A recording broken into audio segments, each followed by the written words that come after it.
Hey everybody, welcome to week 6 of our book study.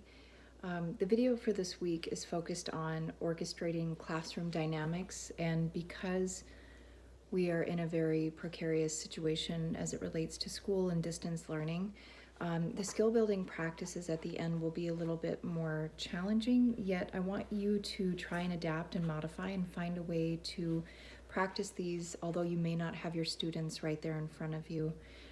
So just let's take a moment to do a little check-in wherever you're at.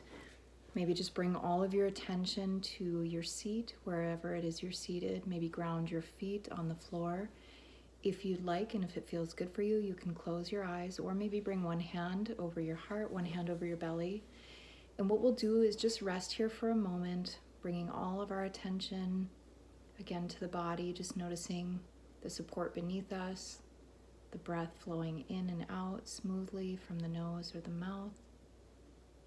And maybe with the hand that's over the heart and the hand that's over the belly, you just notice that rise and fall of each in-breath and out-breath.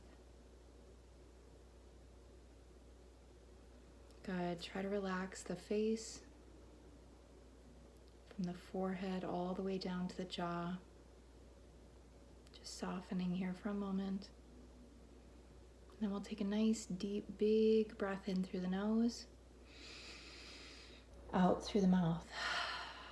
Good. 2 more. Big breath in, big exhale.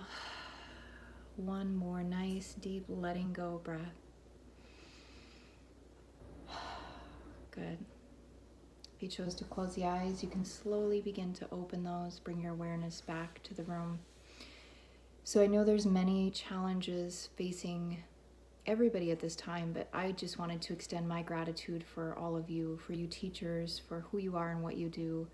I have never been more grateful for teachers than I am now, and I work with a lot of teachers leading trainings and workshops in the schools, but I have a new appreciation for each and every one of you. So thank you so much for what you do for our kids day in and day out. I know I am not alone in thinking that, because it's hard, it's challenging work, and I hope you all get a raise. So with that, let's go to the book and the skill building practices for the end of the chapter this week. Again, you won't have your classroom to really experiment with, but these are practices that can be done alone. So it talks a lot about emotions from our students and what we notice day to day.